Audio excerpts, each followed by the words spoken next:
दो सगे भाई और दोनों सगे भाइयों की शादी एक ही टाइम पर हुई थी, एक ही दिन बारात गई थी और दो सगी बहनों से ही इन दोनों सगे भाइयों की शादी हुई थी। मगर दोस्तों सुहाग रात में गलती से पत्नियां बदल जाती हैं, यानी कि छोटे भाई की पत्नी बड़े भाई के पास सो जाती है, बड़े भाई की पत्नी छोटे भाई के साथ उसके कमरे में सुहाग रात मना लेती है। वो सब कुछ हुआ था रात भर एक दूसरे की पत्नियों के साथ और सब कुछ वहाँ पर किया गया था रात भर। और जब सुबह होती है और जब मामला खुलता है तो दोस्तों एक नया मोड़ यह कहानी ले लेती है। यानी कि दो भाई थे, उनकी शादी हुई थी दो बहनों से, लेकिन सुहाग रात पर वह बहनें बदल जाती हैं, एक दूसरे के पतियों के साथ सो जाती हैं। मगर जब मामला खुलता है तो कहानी एक अलग ही रुख लेती है। क्या रुख लेती है पूरी कहानी यहाँ पर जानने वाले हैं, डिटेल में बताऊंगा। पूरी कहानी को, पूरे वीडियो को लास्ट तक देखिएगा। एक छोटी सी गलती के कारण कैसे लोगों की जिंदगियां बदल जाती हैं, कैसे पीढ़ियां बदल जाती हैं, क्योंकि उसके बाद जो हुआ बहुत कुछ अलग हुआ था। नमस्कार, मैं हूं सुदेश कुमार और तिरछी बात चैनल में आपका स्वागत है। यह घटना घटित होती है तमिलनाडु के एक छोटे से गांव के अंदर, जहां पर कल्याण नाम का एक शख्स रहा करता है, खेतीबाड़ी किया करता, 9 एकड़ जमीन है, घर में पत्नी है जयंती और 2 बेटे हैं। एक कुलदीप है जिसकी उम्र फिलहाल 22 साल हो चुकी है और छोटा संजय है, संजय की उम्र 20 साल हो चुकी है। एक इनसे सबसे छोटी बहन है 18 साल की, जिसका नाम होता है लीना। और ये तीनों बच्चे ही अभी अभी पढ़ाई लिखाई ही कर रहे थे। 2 बेटे थे, पढ़ लिख कर कोई अधिकारी बनना चाहते थे तो कोचिंग वगैरह ले रहे थे, तैयारी कर रहे थे गवर्नमेंट जॉब की। गांव के अंदर खेती बाड़ी करनी होती तो पिता के साथ खेती बाड़ी करने के लिए भी, खेतों में काम करने के लिए ये बच्चे चले जाया करते। ठीक ठाक परिवार था, ना ज़्यादा गरीब था ना ज़्यादा अमीर थे, इनके काम चल रहे थे, कोई काम रुकता नहीं था पैसों की कमी के बगैर। अब जो बड़ा भाई होता है यहाँ पर वह थोड़ा सा कद में छोटा था दोस्तों, और जो छोटा भाई था वो थोड़ा सा कद में बड़ा था। यानी कि ऐसा हो जाता है कई बार, बड़ा भाई ठिगना रह जाता है थोड़ा सा और छोटा भाई कद में थोड़ा सा ऊंचा निकल जाता है। ऐसा ही इनके साथ था। अब यहाँ पर क्या होता है, इस परिवार का सिस्टम बहुत अच्छा चल रहा था दोस्तों। गाँव के अंदर जब किसी के घर का मतलब अच्छा सिस्टम दिखता है, लोगों को नज़र आता है कि भाई अच्छा परिवार है, अच्छे लोग हैं और अच्छा इनकी नीयत है, कमाने खाने में लगे रहते हैं, कोई बुराई का काम नहीं करते हैं, बच्चे भी पढ़ लिख करके बड़े अधिकारी बनना चाहते हैं, बढ़िया पढ़ रहे हैं, बढ़िया लिख रहे हैं, तो गांव के लोग अपने आप ही बच्चों के लिए रिश्ता लाने लगते हैं। और कई बार आपने ऐसा देखा होगा कि भाई घर का सिस्टम ख़राब है और कोई बच्चा भी अच्छी जगह पर नहीं लग रहा है तो वहाँ पर गांव के लोग होते हुए रिश्ते को भी तुड़वा देते हैं कि यहाँ पर क्या रिश्ता करोगे, ये तो अपने आप ही बेकार है। तो अब यहाँ पर गांव के अंदर उनकी अच्छी हवा बनी हुई थी, तो अब आस पड़ोस के लोग उनके बच्चों के लिए रिश्ता लाने लगते हैं। बड़े बेटों के लिए रिश्ता लाता है एक बिचौलिया खुद ही अपने आप ही, और कल्याण से कहता है कि आप अपने दोनों बेटों की शादी क्यों नहीं कर लेते हो। कल्याण कहता है कि अभी मेरे बेटे पढ़ना चाहते हैं, लेकिन वो बिचौलिया कहता है कि पढ़ना चाहते हैं तो शादी के बाद भी पढ़ लेंगे, क्या शादी के बाद बुद्धि मारी जाएगी इनकी। अब उसके बाद जब कल्याण ये बात सोचता है तो हाँ बात तो सही है, शादी के बाद भी पढ़ सकते हैं। तो अपने बेटों से बात करता है, अपनी पत्नी से बात करता है, तो यहाँ पर वह पत्नी हामी भर लेती है कि बच्चों की शादी कर लो, जल्दी से जल्दी, बढ़िया होगा। और उसके बाद कल्याण हामी भर लेता है उस बिचौलिया से कि ठीक है, आप लड़कियों को दिखाइए जो आपने बताई हैं और हम अपने बच्चों की शादी कर लेंगे। तो उसके बाद 2 लड़कियां मिली थी। बड़ी लड़की का नाम पुष्पा था जो लंबी ज़्यादा थी, और छोटी बेटी का नाम था रोहिणी जो कि लंबी कम थी। दोनों आपस में बहनें थी, एक ही घर की थी। अब यहाँ पर थोड़ा मामला उल्टा हो गया था, क्योंकि जो बड़ी बेटी थी वो लंबी ज़्यादा थी, जबकि इनका बेटा था जो बड़ा कुलदीप वो ज़्यादा लंबा नहीं था, वो छोटा था। और इनकी जो छोटी बेटी थी वो लंबी कम थी, जबकि लड़कों में लड़का जो छोटा था संजय वो लंबा ज़्यादा था। तो थोड़ा सा मामला ऐसा था, लेकिन ज़्यादा लंबाई का फ़र्क नहीं था, 1 उंगल 1.5 उंगल ऐसा कोई थोड़ा बहुत फ़र्क था। तो अब इससे कोई मैटर नहीं करता, ये बात कह करके ये दोनों रिश्ता पक्का कर देते हैं। दोनों भाई थे, दोनों बहनें थी।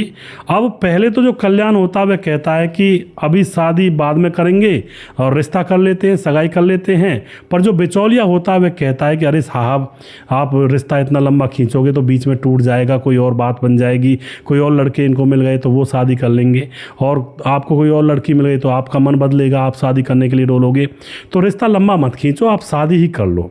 तो उसके बाद जब दबाव डाला जाता है तो फिर यहाँ पर शादी फिक्स कर ली जाती है। और उसके बाद कुलदीप जो 22 साल का है उसकी शादी पुष्पा से की जाती है। पुष्पा जो कि 20 साल की है, ज़्यादा लंबी है। और संजय जो होता है छोटा बेटा 20 साल का है, उसकी शादी रोहिणी से की जाती है। रोहिणी जो कि थोड़ी ज़्यादा लंबी है, अपने पति से भी लंबी है। तो इस तरह से इन दोनों की धूमधाम से शादी करवा दी जाती है। शादी में पुरुष जाया करते हैं ग्रामीण इलाकों में, लड़कियां शादी में नहीं जाती। पहले से ही दोस्तों रिवाज है। शहरों में तो ऐसा चल रहा है कि घर की लड़कियां भी, दूल्हे की बहन, दूल्हे की, यहाँ तक कि दूल्हे की माँ भी और दूल्हे की चाची ताई सब शादी में निकल जाती हैं। जबकि गांव में ऐसा नहीं होता। गांव में घर के मर्द, घर के पुरुष ही शादी में जाते हैं, और जो औरतें होती हैं वो पीछे से घर में एक अलग ही फंक्शन करती हैं। वो बारात निकालती हैं और खुद दूल्हा बनती हैं और दुल्हन बनाती हैं किसी को। तो एक अलग फंक्शन होता है गाँव के अंदर। तो यहाँ पर कोई भी औरत शादी में नहीं गई थी। तो उसके बाद शादी होने के बाद दुल्हनें घर पर आती हैं, सभी लोग उनका स्वागत करते हैं। सासू माँ जो होती है बड़ा प्यार से उनको पुचकारती है, नीचे उतारती है। सारी रस्में जो भी होती हैं वो पूरी की जाती हैं। शाम हो जाती है, शाम को सुहागरात का टाइम होता है। 2 कमरे एक ही साइड में बने हुए थे, एक का दरवाज़ा इधर था, एक का दरवाज़ा वहीं पर साइड में था। दोनों कमरों को सजा दिया जाता है सुहागरात मनाने के लिए। और सजाने के बाद अब दोस्तों शाम को जो ऐसा होता है ग्रामीण इलाकों में, जो भाभी होती है वो बहुओं को लेटाती है, कमरे में बिठाती है और फिर अपने देवरों को अंदर भेजती है कि जाओ तुम। लेकिन इन लड़कों की कोई भाभी तो थी नहीं, तो जो बहन होती है छोटी, अब जो माँ होती है वह कह देती है कि बहुओं को, अपनी भाभियों को कमरों में बिठा दे। और उसके बाद जो छोटी बहन होती है बड़े चाव से खुश होकर के जो बड़ा भाई का कमरा था, उस बड़े भाई के कमरे के अंदर वह छोटी बहू जो होती है वह लंबी थी कद में, मतलब गुट्टी थी, थोड़ा सा कद कम था। तो अब बहन ने सोचा, 18 साल की तो थी बच्ची, और बहन ने सोचा कि बड़े भाई के बराबर की तो यही है, यानी कि छोटी बहू, उसको बड़े भाई के कमरे में घुसा देती है। और जो छोटा भाई उसका लंबा था, तो लंबी वाली बहू को छोटे भाई के कमरे में बिठा देती है। और इस बात की तरफ ध्यान नहीं देती है कि मैंने इनका नाम भी नहीं पूछा और कुछ भी नहीं पूछा। अब वो दोनों बहुएं बैठ जाती हैं। छोटी बहू बड़े के कमरे में बैठ जाती है, बड़ी बहू छोटे देवर के कमरे में जाकर बैठ जाती है और इंतज़ार करने लगती हैं अपने पतियों के आने का। उसके बाद बहन कमरे बता देती है भाइयों को, ये कमरा तुम्हारा, ये तो तुम्हारा कमरा है। और वो पहले से भी अलग अलग कमरों में सोया करते थे, तो उनके ही कमरे थे, उनके ही। तो अब क्या होता है, जैसे शादी होती है तो आपको पता है यार दोस्त बुलाते हैं कि आजा यार, आज तुम्हारी सुहागरात है तो कुछ खाएंगे पिएंगे। तो दोनों भाई अपने अपने दोस्तों के पास गए थे और दोनों ने खूब शराब वगैरह पी ली थी। यार दोस्तों ने बियर वगैरह पिला दी थी कि अरे इस रात में तो पीना ही पड़ता है, शादीशुदा हो तुम। तो वो बहकावे में आ जाते हैं दोस्तों के, तो उनको बियर वगैरह पिला दी जाती है। उसके बाद वो नशे में थे और फिर दोनों अपने घर पर आते हैं और दोनों अपने अपने कमरे में घुस जाते हैं, क्योंकि वो पहले से भी अलग अलग कमरे में सोया करते थे। लेकिन दोस्तों मामला गड़बड़ था। वो अपने अपने कमरे में घुसते तो हैं, लेकिन बहुएं जो थी, पत्नियां जो थी, वो बदली हुई थी। बड़ा घुसता है अपने कमरे में, तो उसके कमरे में उसके छोटे भाई की पत्नी थी, बैठी हुई थी। छोटा भाई घुसता अपने कमरे, उसके कमरे में उसकी भाभी बैठी हुई थी, बड़े भाई की पत्नी बैठी हुई थी। लेकिन वो नशे में थे और सुहागरात वाली रात थी और लड़कियों ने भी ज़्यादा देखा नहीं, लाइट बंद की और वहाँ पर दोस्तों दोनों की सुहागरात चालू हो जाती है। पूरी रात भर उनकी सुहागरात उसी तरह से बनती है जिस तरह से एक पति पत्नी पहली रात मिलन करते हैं। पूरी रात भर संबंध बनते हैं, सुहागरात पूरी ख़त्म होती है, सुबह होती है। सुबह होते ही जो दोनों लड़के होते हैं अपने अपने कमरे में से निकल करके अपना काम धंधे में देखने लगते हैं। और उसके बाद अब कोई रस्म रह गई थी इनकी, जो मतलब दूसरे दिन होनी होती है। उस रस्म को पूरा करने के लिए आस पड़ोस की औरतें इकट्ठी होती हैं और फिर रस्म पूरा करने के लिए बहुओं को बुलाया जाता है। बहुओं को बुला करके कोई पड़ोसन कहती है कि बड़ी बहू तू यहाँ पर बैठ जा। कौन सी है तुम? मैं बड़ी बहू। तो जो बड़ी होती है वो उस जगह पर बैठ जाती है। उसके बाद छोटी बहू तू यहाँ पर बैठ जा, ऐसे कहती हैं। तो छोटी बहू उस जगह पर बैठ जाती है और फिर लड़कों को बुलाती हैं, अरे इधर आ जाओ, ये रस्म पूरी करनी है। और फिर बड़े लड़के को बड़ी बहू के सामने बिठा दिया जाता है पास में, और छोटे लड़के को छोटी बहू के पास में बिठा दिया जाता है। मगर दोस्तों घूंघट में से दोनों बहुएं देख रही थी कि उनके सामने कौन बैठा है। अब एकदम से जब वह देखती हैं तो अचंभे में आ जाती हैं कि अरे ये तो मेरा पति नहीं है, रात भर जो मेरे साथ रहा था। छोटी कहती है ये तो मेरा पति नहीं है, क्योंकि दोस्तों उनकी शादी बहुत जल्दी हुई थी ना, वरना तो अगर थोड़ा बहुत लेट हो जाते तो दोनों बातें भी करते, दोनों जोड़े फोटो वगैरह भी भेजते फ़ोन पर। और ग्रामीण इलाका था तो ज़्यादा फ़ोटो वगैरह इधर उधर दिखाना भेजना शादी से पहले उनके वहाँ पर थोड़ा विरोध था, निषेध था। तो अब दोनों बहुएं देखती हैं ये मेरा पति नहीं है और ये मेरा पति है, तो अब यहाँ पर वह एकदम से खड़ी हो जाती हैं और सासू से कहती है, सासू माँ जी आप मेरे पति को मेरे सामने क्यों नहीं बैठा रही हो। अब सासू उसकी तरफ देखती है, अरे तू छोटी है तो तेरे सामने छोटा लड़का ही तो बैठेगा। लेकिन अब दोस्तों पसीने आने लगते हैं दोनों बहुओं को। सासू से कहती है नहीं नहीं, रात तो मेरे साथ वो थे, और छोटी कहती है रात तो मेरे साथ वो थे दूसरी तरफ इशारा करके, और बड़ी कहती है रात मेरे साथ वो थे। अब तो यहाँ पर जो सासू होती है उसके भी माथे पर पसीना आ जाता है, ये क्या कर दिया। अपनी छोटी बेटी उसको डांटती है तुमने ये क्या कर दिया। अब छोटी जो लड़की होती है वह तो यही कहती है माँ जी मैंने गलत तो नहीं किया, बड़ा भाई की हाइट कम है तो मैंने हाइट कम वाली बहू को उसके कमरे में भेज दिया, छोटे भाई की हाइट ज़्यादा है तो ज़्यादा हाइट वाली जो लड़की है उसको उसके कमरे में भेज दिया।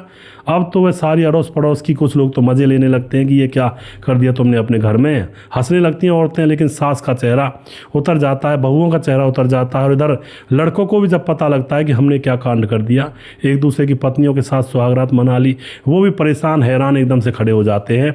मामला बड़ा हो जाता है, वह दोनों बहुएं रोने लगती हैं कि हमारे साथ ये क्या कर दिया। और उसके बाद वह दोनों बहुएं अपने माँ बाप को मायके से लोगों को बुलाती हैं, और यहाँ पर भी इकट्ठे होते हैं लोग। सबको पता लग चुका था पूरे गांव में, और बात पूरी तरह से फैल गई थी। तो लोग दांतों तले उंगलियां दबाकर हंस रहे थे, मज़े ले रहे थे कि ये तो बढ़िया बात है, एक दूसरे के साथ ये तो वाइफ स्वैपिंग हो गई पहले ही बिना बताए अनजाने में। तो अब हंसने से काम तो नहीं चलता है ना, 4 आदमी इकट्ठे होते हैं, मायके वाले भी और वहाँ के ससुराल वाले भी इकट्ठे होते हैं। वहाँ पर सारी बात पंचों के सामने लाई जाती है। तो अब जो पंच होते हैं, बूढ़े बुजुर्ग जो वहाँ पर थे, रिश्तेदार यार अड़ोसी पड़ोसी, और जो लड़की के माँ बाप भी थे, वो सब जांच पड़ताल करते हैं गौर से। तो यहाँ पर उनको भी पता लगता है कि जो ननद है इनकी 18 साल की बच्ची ही है, उसकी गलती से उससे ये काम हो गया है। बाकी ऐसी कोई मंशा इन परिवार वालों की कोई नहीं थी, यह सब कुछ गलती से हुआ है। तो अब जो कुछ बुजुर्ग जो थे वे कह रहे थे कोई बात नहीं बेटी, जो हुआ सो हुआ, अब अपने अपने पतियों के साथ रहो। लेकिन ये दोनों बहुएं बिल्कुल मना कर देती हैं, कहती हैं कि ऐसे कैसे रह लेंगे हम काका, जब हमने पहली रात अपने जिसके साथ गुजारी है उसी के साथ हम रहेंगे, अब ऐसे नहीं रहेंगे। अब तो यहाँ पर और ज़्यादा बड़ा मामला, वो अपने अपने पतियों के पास जाने के लिए तैयार नहीं। वह कहती हैं कि भाई हमारा जिसने तन बदन देख लिया हम उसी के साथ रहेंगे, अब ऐसे कैसे काम चलेगा। अब इस बात पर बात उलझ जाती है। कुछ लोग कहते हैं अरे उनके साथ तुम्हारे फेरे तो पड़े नहीं हैं, जिस पति के साथ फेरे पड़े उसी के साथ रहो ना। लेकिन दोनों औरतें ये कह देती हैं कि हम नहीं जानते कुछ भी, जिन्होंने हमारे साथ सुहागरात मनाई है हम उन्हीं के साथ जीवन भर रहेंगे, अब हम बदला बदली नहीं करेंगे। अब तो ये मामला अटक जाता है, और उसके बाद बूढ़े बुजुर्ग यही फैसला करते हैं भैया अब देखो क्या करें फिर। अब वही यही कहते हैं क्या करेंगे, जो लड़कियां करेंगी वही होगा। जब इनके मन में ही नहीं है तो लड़के परेशान हैरान। अब कहीं ना कहीं लड़के भी मान रहे थे कि यही ठीक है। तो उसके बाद दोस्तों लड़कियां डिसीजन दे देती हैं लास्ट में कि आपको हमारी शादी दोबारा करवानी तो करवा दीजिए, फेरे पड़वाने पड़वा दीजिए, ना पड़वाने मत पड़वाइए, हम जब भी अब उन्हीं के साथ रहेंगे। यानी कि जो बड़ी थी वह देवर के साथ रहेगी और जो छोटी थी वो अपने जेठ के साथ रहेगी। इस तरह से दोस्तों उन्होंने पति बांट लिया, और फिर मजबूरी में यह फैसला लेना पड़ता है। और फिर इसी तरह से वो दोनों बहनें उसी घर के अंदर एक दूसरे के पतियों के साथ पूरा जीवन गुजारती हैं, बच्चे पैदा होते हैं, और इस तरह से इनका जीवन चलता है।